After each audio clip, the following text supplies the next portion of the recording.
Hello, my name is Christine and I'm a social media manager. And today I'm answering all your burning social media questions. I don't know how this is gonna go, but let's give it a shot. First question, what do you think about hashtags? Okay, so yes, you should definitely be using hashtags if you aren't already. They're just such a low effort thing to add to your Instagram feed caption, then it doesn't take much time at all. And if you are curious about how many hashtags you should be using, we did find that 20 is the magic number for reach and 30 is the magic number for engagement. So I do go into more details about that study just in this video right over here. So click up here if you want to learn more about our hashtag findings. Next question, can you test your reach of specific hashtags from your post? Ooh, yes. Okay, so this is a bit of a product plug, but with Later's hashtag analytics tool, you can track key insights about your hashtags. So you can break down things like what's driving the most likes, comments, saves, and also reach on your Instagram posts. So it's super helpful. Next question. Okay, in some brief explanation, what does a social media manager do? Because I think I have the skills. Okay, awesome. This is a tough question to answer because I have a lot to say. A social media manager, they do have a ton of skills under their belts, and every social media manager I've learned, they're gonna have a different background, of course, and different expertise as well in different areas. So usually, social media managers are responsible for copywriting, community management, building out content calendars and scheduling and publishing that content. They also own a lot of the brand or company social media channels. They're in charge of campaigns from a social perspective. And then with those campaigns, you gotta brief in the assets, you gotta give feedback to creative on those assets, and creating monthly and yearly KPIs, supporting influencer marketing channels, data analysis. So data analysis, that means creating a ton of reports every single week, month, and year, curating UGC, creating content. Yes, social ads, that's another big one. I think one additional skill that's really important as well would be jumping on trends. So you need to know what's trending on TikTok, Twitter, Reels, Instagram, and you need to be able to jump on those trends really fast in order to stay relevant. So yes, it's a lot, but I do love my job and I am so lucky to work on a social media team. Any advice for businesses that have one-person social media teams? Oh man, okay, so I've been there before. So sending all my love to all you one-person social media teams. Number one, do not overdo it. Even if your boss is telling you that you need to be on every social media channel, no, you don't. But you do not. But you should build out a strong strategy and present where you want to focus your efforts and what would make the most sense for the company. Just really stress and showcase, hey, we can do a lot better if we're focusing all our time and effort on Instagram and Facebook instead of 10 different channels. Otherwise, you're just gonna burn out really fast. So when I was a one-person social media team, organization was another thing that just kept me sane. So use tools like Notion or Asana to organize your week and to also make sure you're keeping track of all your many tasks. So another thing I'd recommend is to definitely plan out your Reels or TikToks in advance and just set aside a full day of content creation every single week. This is also gonna save you a ton of sanity. And then one more thing, repurpose your content. So you can repurpose your TikTok ideas for Reels, or also maybe just if you have a top performing Instagram post, throw that on Twitter, repurpose it there. And also, scheduling your content. So if you aren't already, convince your boss to invest in a scheduling tool like Later, and this will just save so much time. What is the best way to find which content pillars work? Do you have any tips? How to establish them? Okay. If you have ever struggled to create a social media post, it is likely because you do not have any content pillars.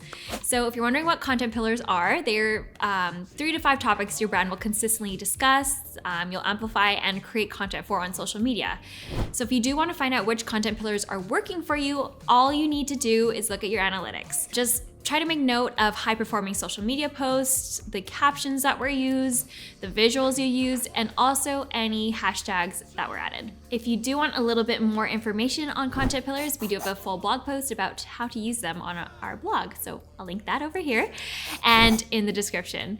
If you do want us to make a full video though on content pillars, just let us know in the comments. How to consistently come up with great ideas for social. So I guess this pretty much ties into the previous question, but number one is content pillars. Also, make sure you're listening to your customers. Polls are a great way to learn more about what they want to hear from you and also your brand. And also you want to be making sure that you're paying attention to your audience on social. So engage with their comments and learn from them there. And also make sure that you are following accounts that inspire you. So these accounts, they don't need to be in your same niche either. At Later, for example, we follow a lot of different popular celebrity news accounts and we get inspiration there for our memes. And we also like to pay attention to big events like the Met Gala or the Super Bowl so that we can just jump on these trends really quickly and then spin them so that they're relatable to our own audience. Best time of day to post. Okay, so if we're talking about Instagram, I have the answer. It is 6 a.m. local time. And if you're like, what the heck, why is it 6 a.m.? I will leave a link above and in the description with a video it's just gonna go into a lot more details about why this is the best time. It's a long topic, but we did a very good study on it. What are some good examples of interactive posts? Ooh, okay. One of my favorites would be giveaways. You can run a contest that requires people to follow you and tag a friend.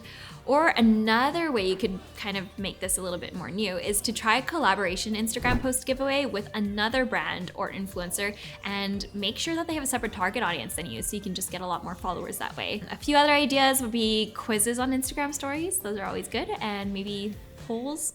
Polls are good on Instagram stories as well. How to grow without posting. Okay, I am sorry, but you do need to post in order to grow. Yeah, I mean, it's kind of hard to convince people to follow you otherwise because you're not posting anything. So I don't know, you just gotta post. How can follow for follow method hurt your Instagram account and stats over time? Okay, so this feels like a little bit of an outdated tactic and one I would never recommend. And long term, it just doesn't work.